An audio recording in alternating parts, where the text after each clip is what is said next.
Thank you for bearing with us to those who sat outside. Thank you. And so we are up to item 8.1, the CCA Reform Transport Transition Program. So we've got an echo going on. Yes, we do. I'll say it twice. That'll confuse us. Oh, no. So Toby and Steve, and also I believe Phil Wilson is going to lead us off.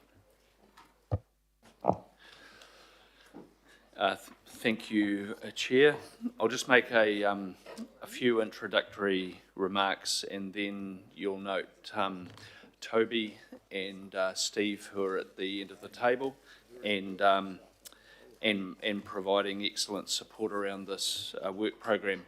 I just want to particularly pause and acknowledge and welcome Steve, who's joined us 2 weeks ago as the Transport Change Director. And those who don't know Steve, he's worked with us in an NZTA capacity for quite a number of years. It is the NZTA observer, or has been the NZTA observer on the Auckland Transport Board, and I'm really delighted that he's with us to help strengthen the transition effort. Which, to state the obvious, is pretty significant in the life of council, and the work that we need to do in a reasonably restricted period of time is quite substantial, and you'll get a sense of that as folk talk to it. I want to start with the timeline here. As of last week, it was confirmed by the Minister that they're still on track for the legislation passing around the end of March. We remain concerned about any possible slippage in that. And I do note that the Select Committee report back in any tweaks to the legislation needs somehow to be fitted into that time frame. So, and of course, you'll recall from our council submission that we were seeking a number of tweaks. So let's see what that looks like. But we've got a lot of people in a change process, and I remain concerned that we get to a point of clarity and certainty with people and get the new arrangements in place in a timely fashion, so we don't leave people in that state of uncertainty and possibly anxiety. If that time frame holds, then the Auckland Transport Board, as it currently exists in the role that it occupies, has about 2 months left to run, meaning 2 more formal board meetings plus the subcommittee meetings. Those of you on the Appointments and Review Committee will be aware that we have made appointments, although not publicly announced.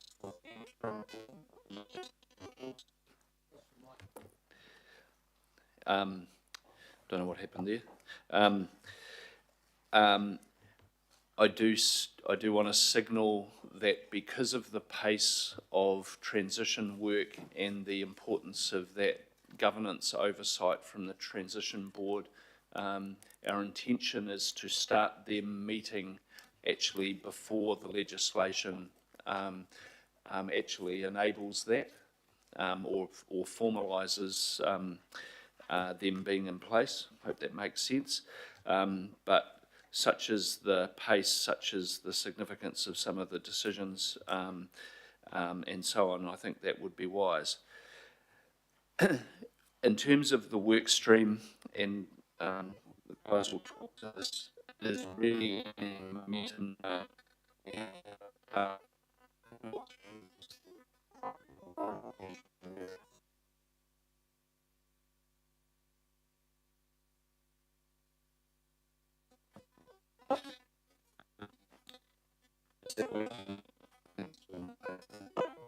Anyway, I'll just talk up. There's upwards of 150 people now working on this transition, obviously not all full-time, but to give you a sense of the scale of that. And very importantly, there's strong representation from within Auckland Transport itself as we look to their experience and knowledge and expertise in terms of in terms of the work. And I do just acknowledge Auckland Transport representatives in the room for this and other items today, and I want to acknowledge the really constructive contribution that's been made and the goodwill as we work together on this transition process, so thanks for that. We are, in terms of work streams, designing the new public transport CCO entity. We are designing the council roading and transport functions, those aspects that will come to us. We are looking at the corporate and support services aspects of this. We're working on the creation of the Regional Transport Committee and that top-end governance end of things, and working in the background on the early work really on the 30-year transport program that will be the domain of that Regional Transport Committee determine. And quite significantly, we're working on the local board demarcation, decision-making stuff, that which is local and local board related, that which is regional and governing body related, and the staff delegations that will be needed in behind that to make sure the arrangements work. We need to, for employment relations and good employer reasons, obviously formally consult with staff who are affected by the change. And so the work is going on in the background now to ready ourselves so that that can happen as soon as possible after the legislation passes. Final sort of general point, the communications is really stepping up now. You know, this week we are talking to the entirety of the Auckland Council and Auckland Transport staff. There's sessions for them. Last week we spoke to the entirety of the leadership in Auckland Transport and some of those in Auckland Council. So I'm just signalling that there's a lot of work happening in that space. Now, just finally, alongside the creation of the public transport entity, the final thing I want to mention is the emerging picture in terms of how we might configure the council side of things, which is pretty straightforward, pretty simple, and yes, there's more detailed design work to do, but essentially what I'm looking to do is to create a division, a new division in the council that the transport and roading functions will sit in, not in isolation though, probably with some other activities that are infrastructure and engineering related so that we take care of any synergies there. And I'm specifically talking about probably healthy waters and other engineering things. And that's, if you like, the sort of high-level architecture, and then we need to get the structure right underneath that and carry on the design. So that's kind of where we're at the moment. So I'm gonna pause and hand over to Toby and Steve. Thank you. Great, thank you very much, Phil, and thank you very much too for the Mayor and Councillors for your such warm welcome as I've joined Auckland Council. As Phil said, just a couple of weeks into it, I'm very privileged to have worked with Auckland Council and Auckland Transport for some time now. So I do know the strengths of both organisations, and I'm really excited about shaping the future of transport in Auckland. Just my role is about providing that visual and practical leadership, working very closely with Toby and the team here.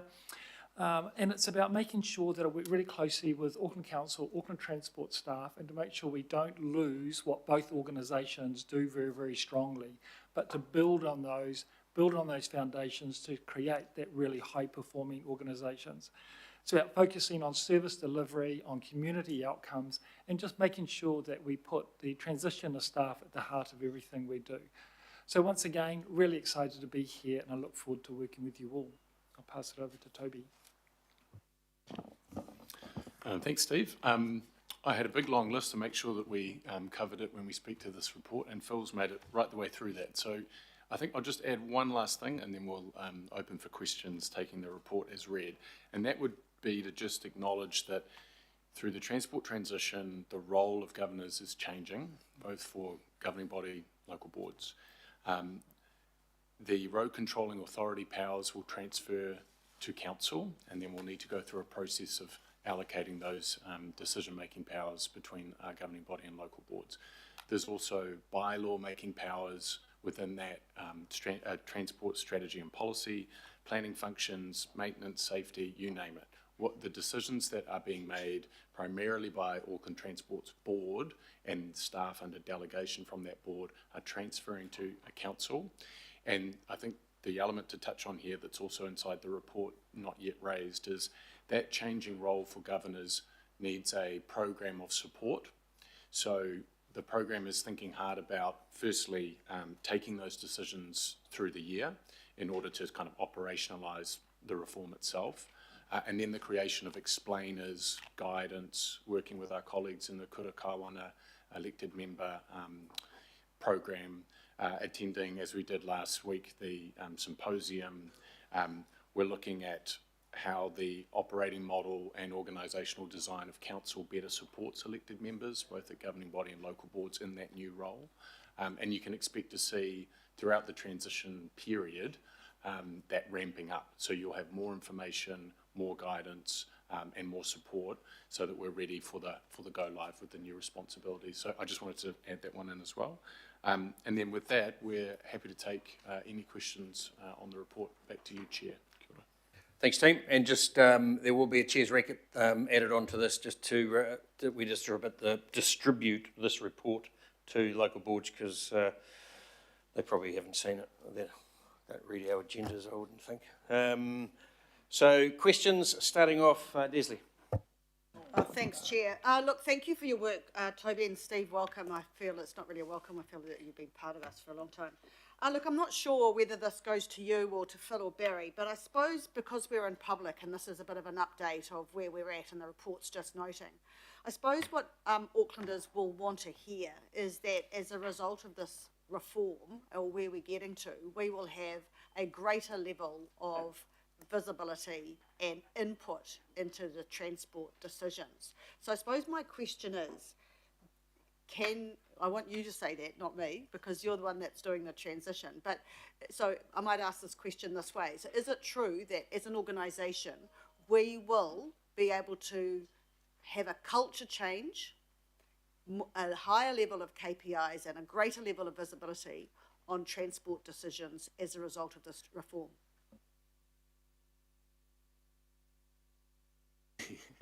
We're both looking at you, Phil, and you're looking back at us. I think in the main, the important part to remember for the transport reform, the objective here is greater visibility, transparency, and democratic accountability. So the legislation, as indicated, achieves the transfer of powers. Then we do have some decisions to take as council about how we allocate those decision-making rights. So you'll have options to think about staff delegations, for example, and how we think about recording those decisions and communicating them to the public and making that more transparent.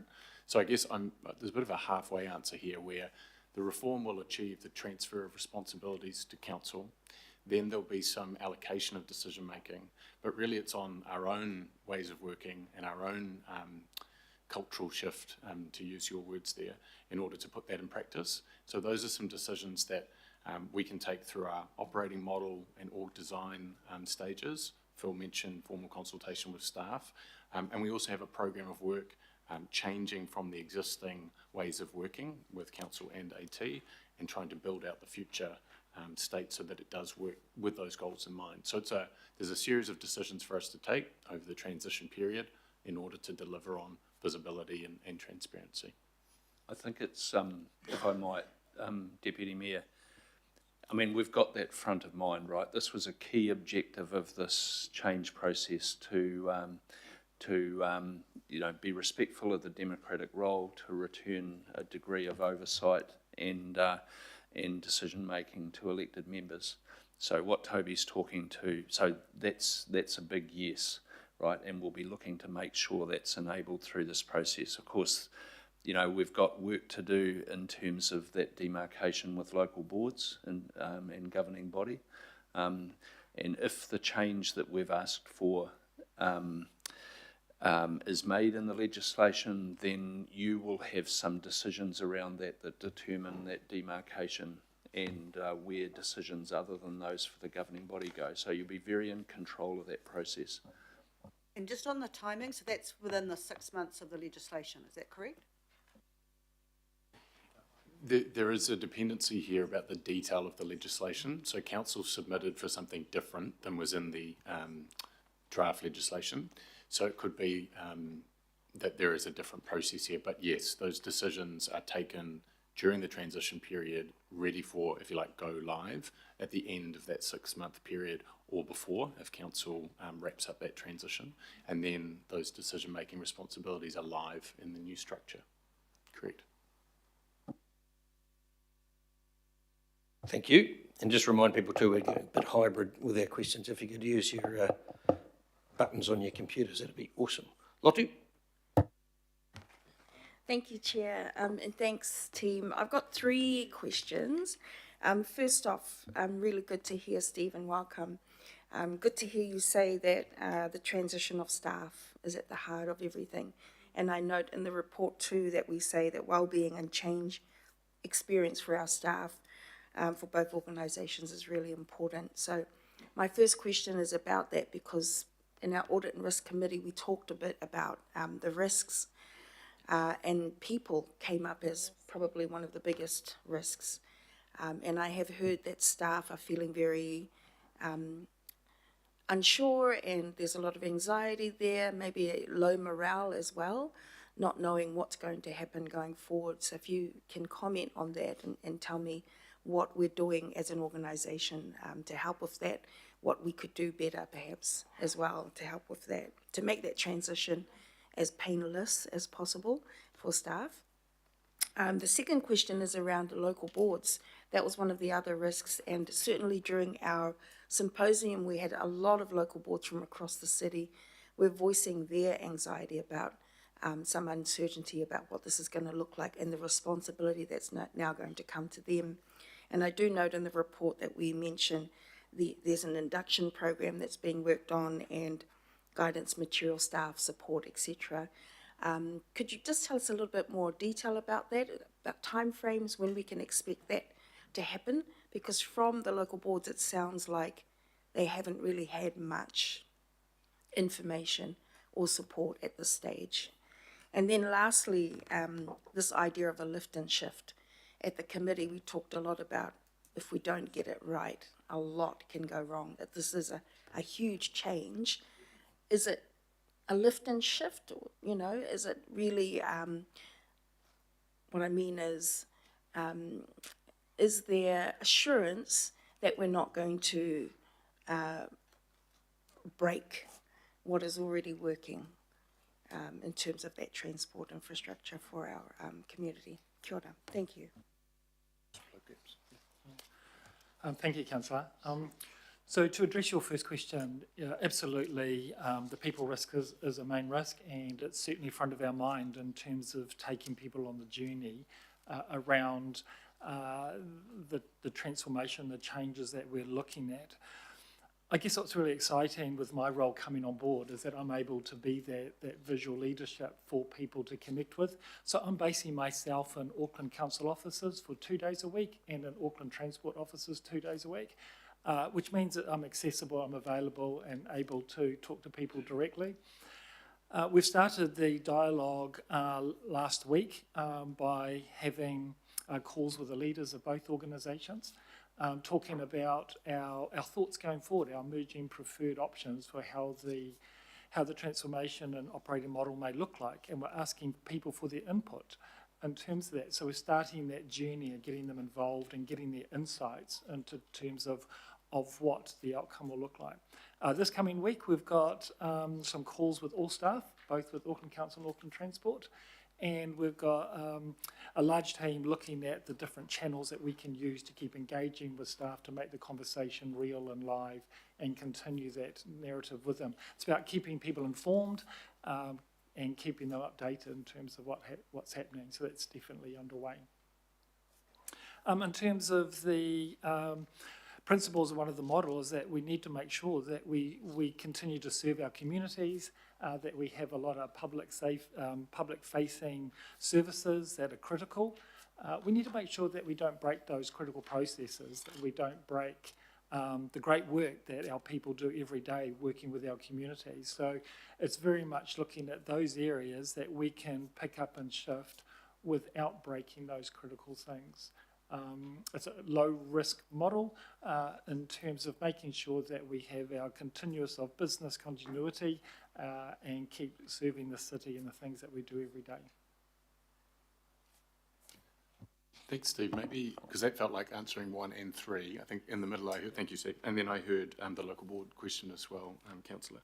So a couple of things in there, and thank you for the heads up on the Chair's rec here about distributing this report. That's also kind of part of a package and making sure that local boards are following along. You'll also see in the paper itself, there are a number of decisions that will have local board input. So workshops are planned, meetings will be supported, and local boards will have a voice in and actually take some of the decisions in order to sort of operationalise reform. We have done a few things, just to your question of they haven't seen so much support to date.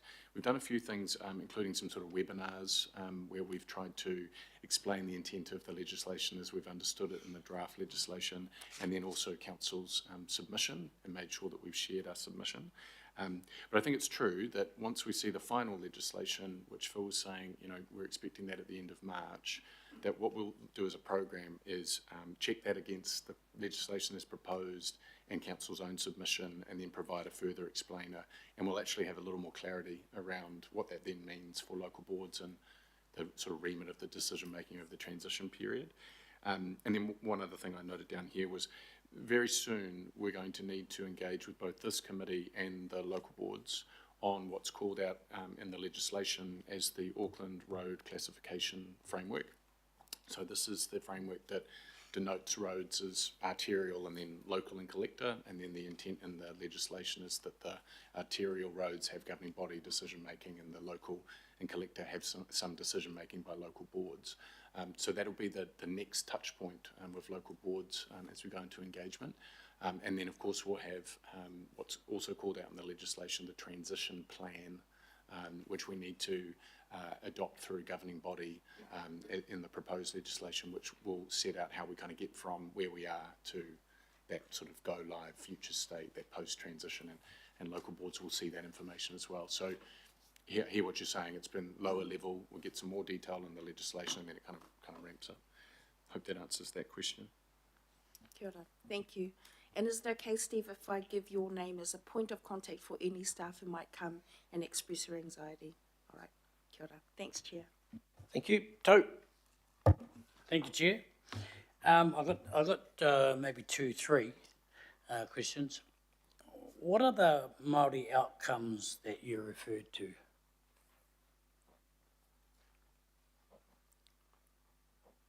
In the Māori impact statement? Yeah. Remember? Here we're making reference to the Māori outcomes that Auckland Transport deliver, and that the new model, i.e. When we progress into the future state for the public transport focused CCO and then council with responsibility for the remaining transport functions, that those outcome frameworks don't change as part of the reform. They just get, if you like, sort of reallocated or transferred. So council would take on the responsibility of transport, council would take on the responsibility of transport deliverables and the Māori outcomes plans that are associated with those. Is that making sense? So there's no change as a result of reform. Okay, so given those Māori outcomes being considered, how are they going to be considered in the new framework? You sort of picked up on the first part, but how do we get there? Who do you consult with? Do you consult with Mātāwaka? Do you consult with maybe mana whenua along the way? So there's a couple of things there. The engagement on the legislation and submission to date has been with mana whenua led by the program. You're asking here about the Māori outcomes planning that takes place within AT. When we think about designing the organisational structure, both in its operating model and then the structure itself, who reports to who and what work gets done, the operating model being who they work with and how that work flows, we're working with both AT and council Māori outcomes leaders, as you can imagine, for all functions. So when we think about operating model and organisational design, we work with the leaders and within our program, designing teams and operating models that can support the delivery of work, in this case, Māori outcomes. The engagement on that structure will be formal consultation with the employees. So what we've done in the past, and members might remember, I was leading the CCO reform last year where we did the Eki Panuku piece as well in the Tātaki. What we did in the past was we shared that high level direction with mana whenua through our iwi forum here at council, and we took any feedback at that stage, but we didn't get into the terms and conditions and organisational structure with iwi. What we tended to hear was it's how, this is speaking in general terms, but this is what I tended to hear in the forum. We heard that it's for council to organise its operating model and structure, and their focus from iwi that we were hearing was on the outcomes and making sure that structure delivered those same agreed outcomes. Does that mean that the work that the old AT did in terms of its iwi forum, mana whenua forum, is that a straight transfer of all that work over to the new mob? Or essentially, yes, but we would want to work with our partners to understand what changes need. We can't just do that unilaterally as council. So we'll need to make sure that we understand what that looks like going forward. It could be, and I'm speaking hypothetically here, it could be that forum survives, continues with respect to transport, and then the Transport CCO and council use that as a forum to discuss integrated transport issues. That's been something that we've been discovering right through the program, that you don't necessarily want to separate public transport artificially from other transport outcomes. So we wouldn't make any changes to the forum without any engagement with iwi, absolutely. It could be that it continues in its current state. We make sure that we engage on that, if that's the question. just last one. I don't know, I'm up to the fourth question, and I said I was going to ask two and maybe three.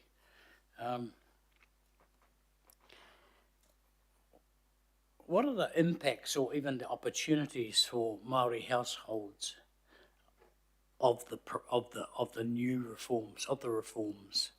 We had a lot of discussion about impacts from AT's old model, as part and parcel of their operation.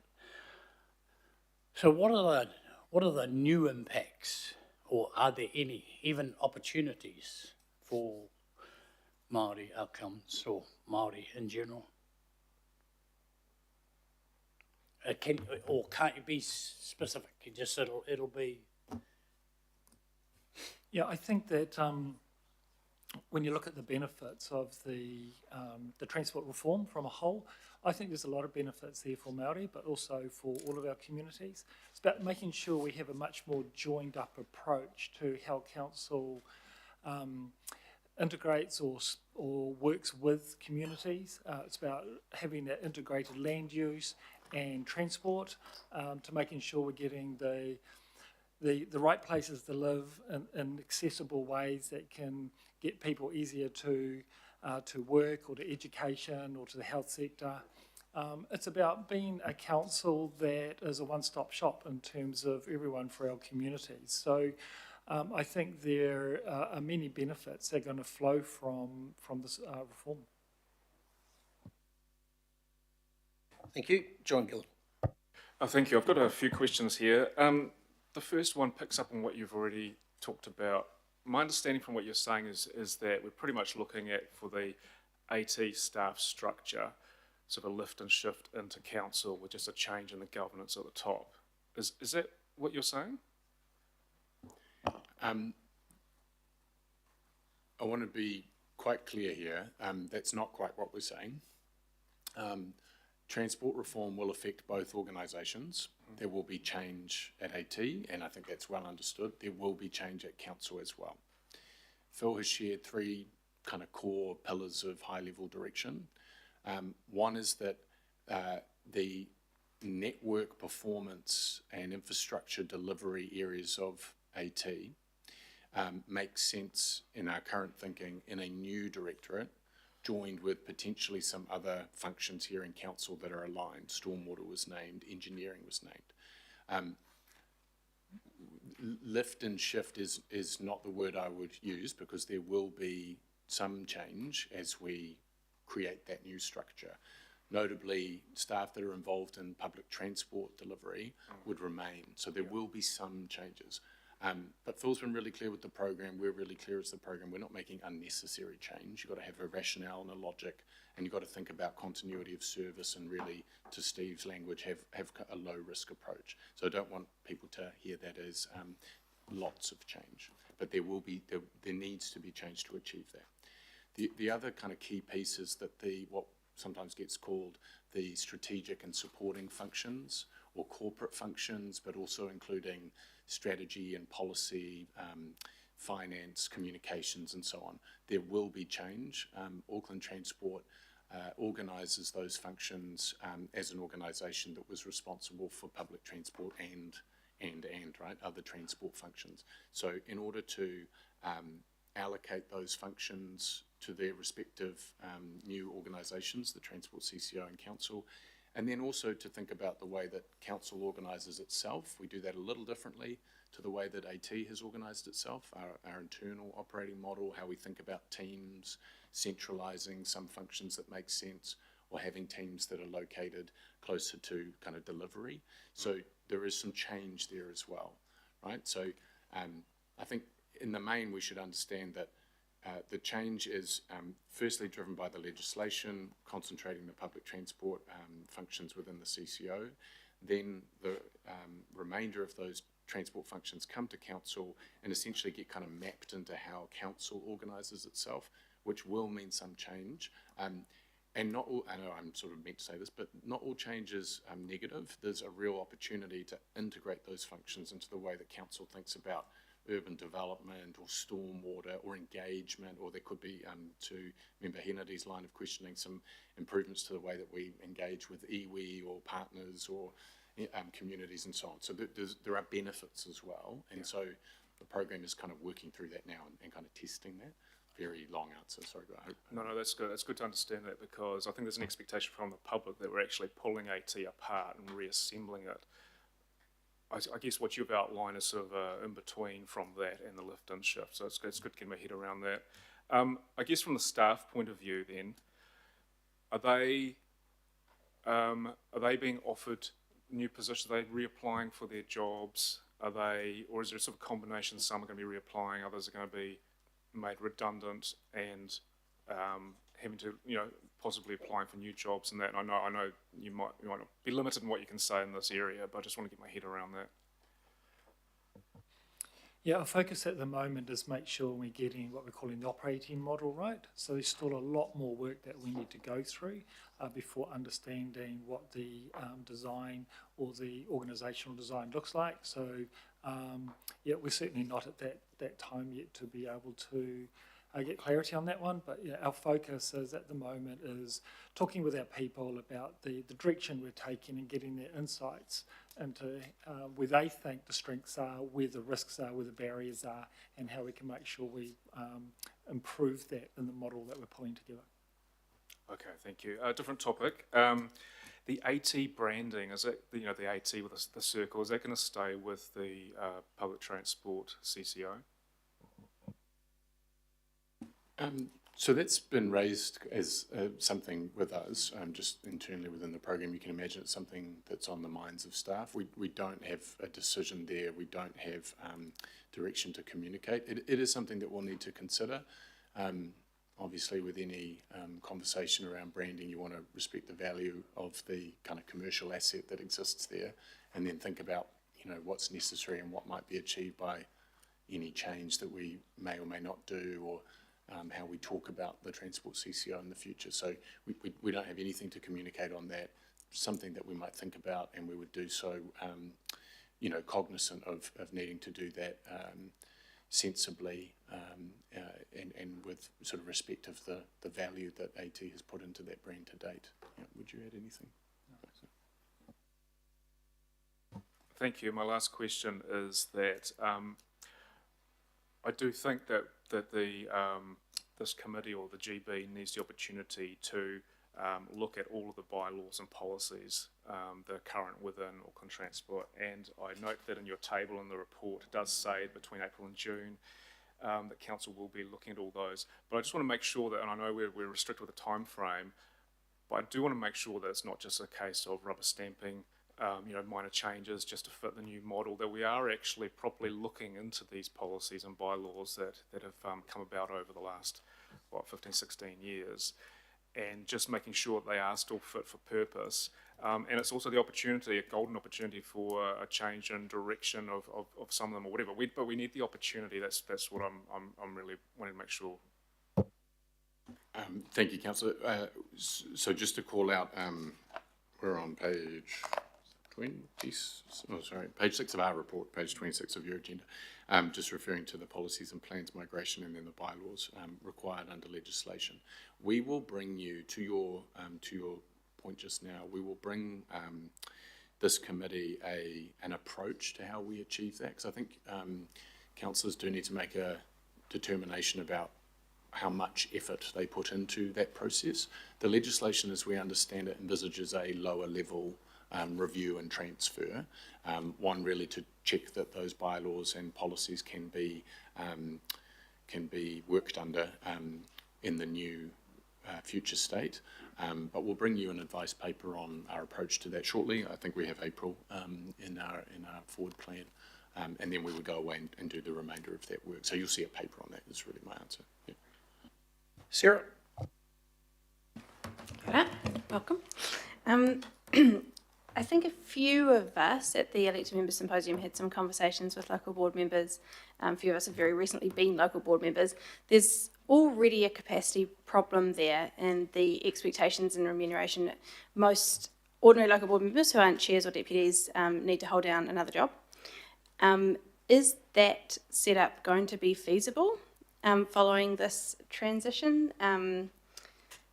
Will that still work, or are we going to need to relook at the structure of expectations and remuneration around ordinary local board members? Thank you for the question. I also had a number of conversations with local board members about that very thing at the symposium. So two parts, the elected members support operating model, we're looking at that. So that would include how work is done and the size of teams that support local boards and governing body. And then we're also in communication with the Remuneration Authority, which considers workload and appropriate remuneration for elected members. So we'll be able to provide an update on that process as the transition progresses. And it's that body that makes the determination about appropriate remuneration for the size of that workload and the roles and responsibilities of the elected members. And then we're basically waiting on the legislation to clarify the allocation mechanism, and then further we'll have some conversations about delegations from elected members and so on to sort of properly size those new roles and responsibilities. Awesome, that's good to hear. Quick follow-up, in terms of the remuneration great to you talking with the authority about it. One of the issues that I know a lot of particularly younger elected members encounter is not the amount of the remuneration, but the logistics of it. With the honorarium tax, you do get back at the end of the tax year, but landlords and daycares and people like that don't care that it will eventually come back to you. Is that part of the conversation as well? I'm not across the detail to confirm that that would be, but we'll certainly take that back and make sure that's raised. Yeah, kia ora, thank you. Okay, Shane. Thanks, just a quick one. Do we have any indications that Royal Ascent is actually on track for late March, and what happens if it gets missed? Through the chair, I'm not Phil, but he's had to go out to a meeting. Look, we have been advised that it is on track still, yes. So that is our assumption with all of the things we've been talking to you about, is that assumption of that timeframe. Thanks, Shane. Mike. Yes, so I think what is not being mentioned here, and it should be really, is that the AT experiment, in the eyes of officialdom, a conclusion I believe long held in the court of the public opinion, that AT in its present composition has failed. I don't see any kind of acknowledgement of that failure and how we avoid that happening again. The idea of turning public transport services, or the administration of public transport services, over to a board, kind of like a pseudo business, obviously hasn't worked. Otherwise, the government wouldn't be taking this step. What I'm concerned about is, have a look at the way things are run around the rest of the country and used to be run here. The Wellington Regional Council, say, and Environment Canterbury, they are the equivalent, if you like, of AT. So purely a regional local government arrangement as a public service, a service for all the public. What I'm concerned about is, in response to this quite historic change, a significant change, we've brushed over the reason for it, and we're going to have 3 boards in 1 year. Have you got a question? Can you ask a question? And lead up to a interim question? board, and yet another board. Why are you doing this? Why do you think the public wants boards? They want good public transport services, which they're not getting now. I think I might just, maybe, Mr. Chair, I'm not quite sure if there's a question that we can respond to in there, but I'm happy for your direction on that. Thank you. Yeah, we're responding to, we asked, and we're responding to now government direction. So that's why we're doing it. But question? Boards. That is ridiculous, is it not? Well, if they're good. What's going on here? I could, if maybe this helps. The legislation as proposed essentially creates the requirement for, as you say, in the calendar year, we end up with 3 boards. So currently, Auckland Transport is created by legislation. It has a board. That's the current state. The legislation, once it is finalised, creates the need for what's called the interim board of the Transport CCO. That begins the transition period. We get 6 months as council to lead that change process. At the end of that transition process, there is a permanent board that then takes on the duties of managing what is the then Transport CCO in the future state. So I think just sort of factually answering that question, the reason for the 3 boards is that's the mechanism designed in the legislation. It kind of creates that 3 steps for us. The danger is, it looks like you're doubling down on failure. That model has failed, clearly. Okay, Daniel. At para 26 of the report, it refers to, and this kind of builds, I suppose, on some of the earlier inquiries from Councillor Foley and maybe from Councillor Patterson-Hamlin as well, but it refers to enhanced, this is for the developing options around the, informing decision makers. And I speak specifically to the local boards, enhanced staff support for quality advice in operating model design. In practical terms, do you yet know what that means? I mean, are we at risk of the local boards? I mean, are the local boards going to be the decision makers? Are they going to be effectively the board that votes through the decision based on the papers, with somebody on the end of Teams basically who's going to answer questions for 10 minutes and then they wave that through? I don't quite know what that means, and I'm not sure if you know what that means yet, but if you don't know what that means, when will you know, and when can we talk about that?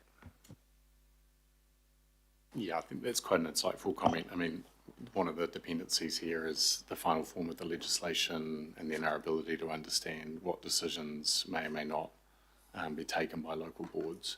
I think genuinely the answer there is that we are looking at options to understand that, and we need that information in order to properly talk about what that elected member support structure could look like. So I'm agreeing with you, Councillor, that we don't yet know what that looks like. What we do know is that the intent of the legislation is to give real decision making to elected members, and it goes to the change in the model. So we do know that we have that as a principle that we need to deliver on in the operating model and all design. Okay, so if real decision making is the intention of the legislation, that is driven in part by the ability of the people that are charged with making those decisions to make them, informed decisions, and secondly, that there is the officer infrastructure behind that to provide proper, useful insights in their advice. And that is a resourcing question. If you don't yet know that the answer to that resourcing question, that's fine. But I think that we do need to be very clear that we don't know it, because local boards will naturally be concerned that they're going to sit there. I mean, they're going to be accountable for things for which they frankly will feel quite disempowered. Thank you, Chair. Julie. Kia ora. Can I just confirm the stuff about, 3 boards and things like that? That's not up to you guys, is it? No. Okay, thanks. So I just wanted to be clear that the staff presenting to us on this haven't determined that model, so it's not their fault. Can I ask though, there's been quite a few mentions here of the symposium and conversations people had at the symposium. I certainly had lots of feedback from local board members, how much they appreciated that across a range of the staff, not just the conversations with your team. But one of the ideas that has come up is the idea that maybe we repeat that exercise to some extent, specifically around this issue of transport transition when we're a bit further on. That would give people a chance to upskill as well, acknowledging the point about the fact, none of us have a history of making these decisions, local board or governing body. Is that something that the team might be interested in picking up? Yeah, absolutely. I think, I can't remember whether I included it in the report or not, but we mentioned like drop-in sessions and so on. That would very firmly fall under that. I'm sure we can look at how best to make, because really that whole program, going to Councillor Newman's point, is about first we need to understand the changes and then make sure that we're communicating them really well. So, yep, happy to take that under consideration. Great, thank you. The other question, I have 2 other short questions. Well, 3. Well, I'll ask the really hard one first. Which, yeah, just warning you. Which is, we have coming down the line feedback on a transport policy statement, which I think central government's supposed to finish in March, and our 30-year integrated transport plan, which in theory we're landing in middle of this year. Obviously, that's work that doesn't, you're not doing that work as the transition team, but the work you're doing needs to align with some of that stuff. How are we going on that? Are some of those timeframes going to slip? In which case, we need to plan for that as opposed to it being sort of an unintended consequence. That's the hard one. Well, I think that's hard.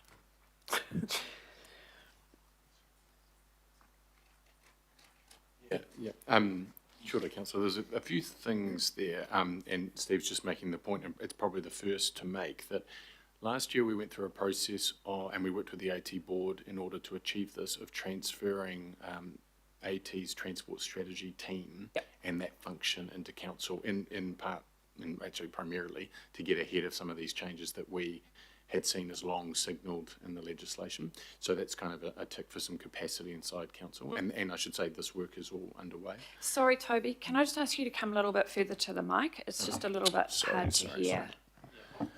Great, thank you. Good. Sorry. Normally I get told off for booming. I like that. Yep. So, that's much better. Yep. So we undertook that change to put that capacity inside council. You're correct that the program doesn't see the 30-year plan and the transport policy statement and so on as deliverables by the program, but they're certainly enabled by them. Okay, we great. actually included the the transport policy statement in the run of decision making for visibility in this report. Great. It'll be supported by my colleagues in the transport strategy team, but we're aware of that, and that's coming to committee, I believe, next month, if memory serves. Great. I see Andy nodding. So yeah. Cool. We're also within the program, obviously progressing, not obviously, of course, progressing the Auckland Regional Transport Committee.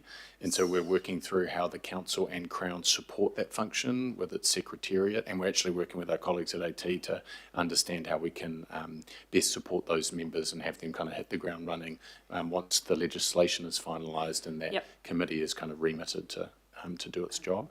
I did hear in your question that the 30-year plan had a target date. I might have written that down wrong. I might be talking at cross purposes about two different things. So maybe just for the committee, the 30-year plan is a new instrument. It's actually one of the core differences for the that's been achieved through reform, and it's the Crown and the Council working through the Auckland Regional Transport Committee to develop a 30-year plan and have that guide transport decision-making in Council. It will be the role of the ARTC to develop that plan. So I'm not aware of a confirmed delivery date for that. One can imagine that might take some time for that committee to do that. They'll be in place when the legislation is live, and then I imagine we'll have an update for you about their planned work program, just to call that one out. Yeah, great, thank you. The next question I had was sort of building on some of the discussions about the local board versus regional splits. I think we need to start the conversation about some of the language, because you mentioned before arterial, collector, local roads. I think that is those definitions obviously going to be confirmed a little bit down the track. I see that on your table, which was really useful, thank you, in the slides. But I see that on the AT report, we have a reference to, in the DSI section, to, I think it's 80% of them or something, are on local roads. Now, I think that they are using a different terminology for local roads than the one that we are going to be using as this progresses. I'm not sure. I'm not asking that you answer that question for them now, but we need to start getting this language aligned. That's really important, because otherwise we're going to have one part of the organisation reporting on their business as usual using old terms, and it's going to get really confusing. So is that work happening? It's happening insofar as the Auckland road classification framework is progressing, and you're right to call out that that is a new framework where we will make some new considerations about what falls into each of those three, local, collector and arterial, and then absolutely hear your point that reporting then needs to align to Council's understood framework, so we can take that back. Yeah, and I think it might just be, I think they mean non-motorways, perhaps, by local roads, not 100% sure. So maybe they just need to use a different term in the meantime, yeah. But there'll be other things, that's just the one that occurred to me. And then my final question is thinking about, as particularly renewals start to open up, you might not be able to answer this today, but I suspect we're going to have some further transition that needs to happen beyond day one future state in that renewal space. So I'm thinking, for example, around the Section 17A reviews for value for money, a lot of that stuff will potentially come in-house.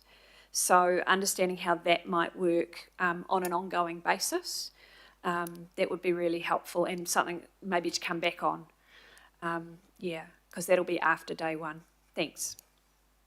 That was a question, but they've nodded, so I take that as an answer. Thanks. Thank you. Richard?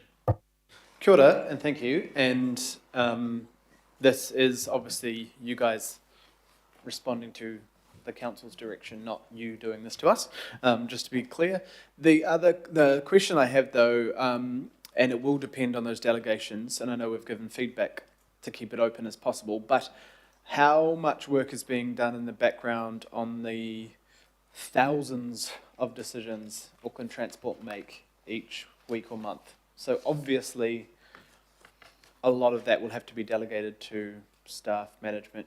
There's not going to be an ability, I assume, to delegate every TMP or every corridor access agreement, etc. How are we figuring out the delegations to do quickly? Not just the delegation of responsibilities between elected members, but the rest of the organisation, because I think that could severely shake up the city in a not good way if we don't get that right.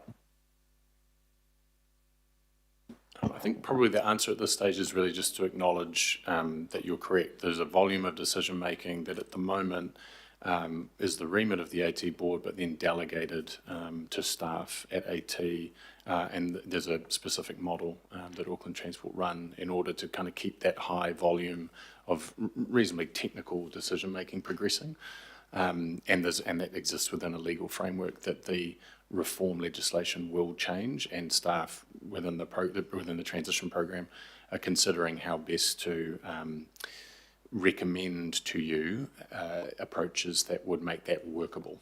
So to Councillor Newman's point earlier around supporting elected members with the advice that's required in order to discharge their new responsibilities, a part of that will be what decisions both governing body and local boards take about what they choose to delegate. So we'll bring you advice on that, because you're correct that the volume is high. Yeah. Thank you. And are we getting legal opinions or advice on things like safety, procurement, risk, that obviously it happens in other councils, but decisions sometimes that elected members or community don't like AT have made for a risk-related or a safety-related, issue, but often the board has very different, we have a bit of, we aren't legally liable for things like death as a councillor as a board of directors are. So we can kind of go, two people in my community don't want this pedestrian crossing even though we're being told there's a high likelihood of someone dying, whereas the AT board go, we're doing this because we've been told there's a high likelihood of someone dying. Are we getting advice on where the legal risk would be for elected members?